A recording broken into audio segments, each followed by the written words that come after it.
తెలంగాణలో కాంగ్రెస్ ప్రభుత్వం ఉద్యోగాలు ఇస్తుంటే బీఆర్ఎస్ నేత హరీష్ రావు నిరుద్యోగులను రెచ్చగొడుతున్నారని రాజ్యసభ సభ్యుడు అనిల్ యాదవ్ విమర్శించారు.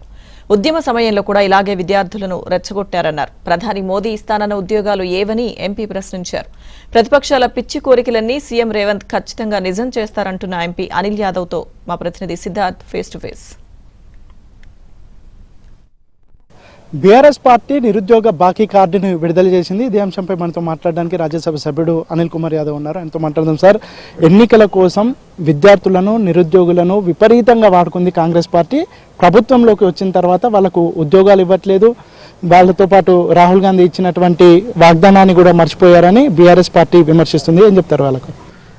బీఆర్ఎస్ పార్టీ అసలు సిగ్గుండాల వాళ్ళకి ఇలాంటి స్టేట్మెంట్ చేయడానికి. ఎందుకంటే గత 10 సంవత్సరాలలో కనీసం తెలంగాణ రాష్ట్రంలో ఎంతమంది విద్యార్థులు చదువుకొని పాస్ అయ్యారో వాళ్ళకు ఉద్యోగాలు ఇవ్వలేరు ఫస్ట్ అయితే.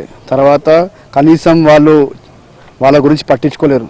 మా ప్రభుత్వం వచ్చిన తర్వాత దాదాపు ఇప్పటివరకు ఒక 70-80 వేల ఉద్యోగాలు ప్రభుత్వం తరఫున ఆల్రెడీ ఇవ్వడం జరిగింది.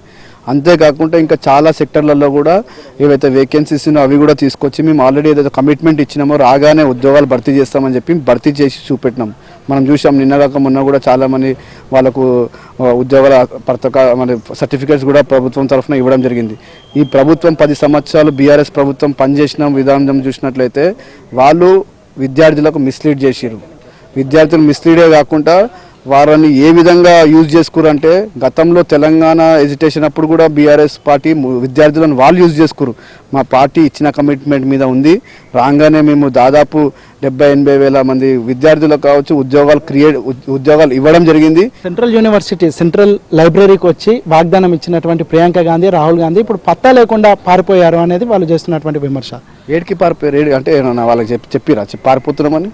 సిగ్గుండాలు ఎవరాలు చెప్పిన వాళ్ళు బీఆర్ఎస్ నాయకులు ఈ బీజేపీ ఇచ్చిన స్క్రిప్ట్ మీద పనిచేసుకుంటూ రాహుల్ గాంధీ గారిని విమర్శించడానికి ప్రయత్నం చేస్తారు. అదే రాహుల్ గాంధీ గారు ఈరోజు నాయకత్వంలోనే ఈరోజు పెద్దలు రేవంత్ రెడ్డి గారు పనిచేసుకుంటూ వాళ్ళు ఇచ్చిన ప్రతి ఒక్క వాగ్దానాన్ని ఫుల్ఫిల్ చేస్తడం జరుగుతుంది. అంటే ఒకవేళ విద్యార్థుల పట్ల నిజంగానే మీకు చిత్తశుద్ధి ఉండి మీరు చెప్పేటివన్నీ నిజాలైతే యూనివర్సిటీలకు కానీ లేదంటే సెంట్రల్ లైబ్రరీకి కానీ రేవంత్ రెడ్డి సెక్యూరిటీ లేకుండా వచ్చే దమ్ముందా అనేది హరీష్ రావు చెప్తా ఉన్నాడు. హరీష్ రావు గారి దగ్గర ఒక టాలెంట్ ఉంది. హరీష్ రావు దగ్గర ఉన్న టాలెంట్ ఏంటంటే ఆయన ప్రొవోక్ చేయడంలో ఎవరినైనా కూడా మీతో మాట్లాడితే మీరు కూడా ప్రొవోక్ అయిపోతారు. ఎవరితో మాట్లాడినా కూడా ఆయన ప్రొవోకింగ్లో ఒక ఆర్ట్ ఉంది హరీష్ రావు దగ్గర. ఆయన ఎంతమందితో మాట్లాడినా అంతమందిని ప్రొవోక్ చేస్తారు. మీరు డ్రైవ్ చేస్తుందే కనిపించింది కానీ ఎక్కడికి వెళ్ళారు ఏంది అనేది ఏం తెలియదు. అసలు ఏం జరిగింది ఆ రోజు? ఓకే, ఆ వీడియో ఏంటంటే అది గతంలో రేవంత్ అన్న గారు పిసిసి అధ్యక్షుడిగా ఉన్నప్పుడు అన్న ర్యాలీ నుంచి నాందిబోన్కి వెళ్ళడానికి సమయం దాని గురించి వెళ్తుండే.